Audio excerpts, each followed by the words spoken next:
একটি event management সংস্থার সঙ্গে প্রতারণার মামলায় ফের শিয়ালদহ আদালতে হাজিরা দিলেন জরিন খান। এক মাসে দুবার শিয়ালদহ আদালতে হাজিরা দিলেন বলিউডের জনপ্রিয় অভিনেত্রী জরিন খান। 2018 সালে একটি ইভেন্ট ম্যানেজমেন্ট সংস্থা থেকে টাকা নিয়ে শেষ পর্যন্ত কলকাতার কালীপুজোর উদ্বোধনী অনুষ্ঠানে না আসার অভিযোগ উঠেছিল তার বিরুদ্ধে।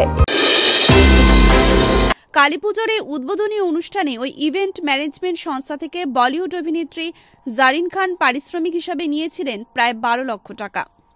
তবে এই টাকা নিয়েও তিনি কালীপুজোর উদ্বোধন করতে সেই উদ্বোধনী অনুষ্ঠানে আসেননি।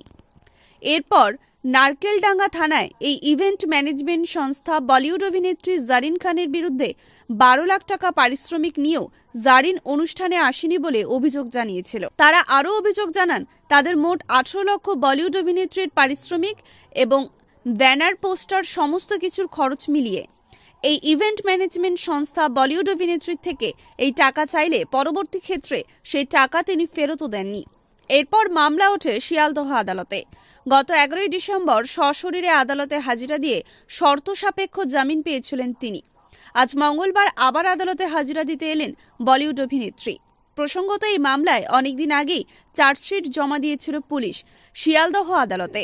অভিনেত্রী জরিন খানকে একাধিকবার তলবও করা হয়েছিল, কিন্তু তিনি হাজিরা দেননি। এরপরও অভিনেত্রীর বিরুদ্ধে গ্রেপ্তারি পরোয়ানাও জারি হয়ে গিয়েছিল। শেষ পর্যন্ত গত 11 ডিসেম্বর সশরীরে আদালতে হাজিরা দিয়ে শর্ত সাপেক্ষে জামিন পেয়েছিলেন জরিন। 30,000 টাকার ব্যক্তিগত বন্ডে অভিনেত্রীর জামিন মঞ্জুর করেছিল আদালত। শর্ত রয়েছে, দেশের বাইরে যেতে হলে আদালতের থেকে আগাম অনুমতি নিতে হবে। শুধু তাই নয়, আজ শুনানিতেও সশরীরে হাজিরার নির্দেশ দিয়েছিল আদালত। সেই মতো আজ আদালতে হাজিরা দিতে আসেন বলিউড খ্যাত অভিনেত্রী Zareen Khan. Bureau report, XTV Bangla.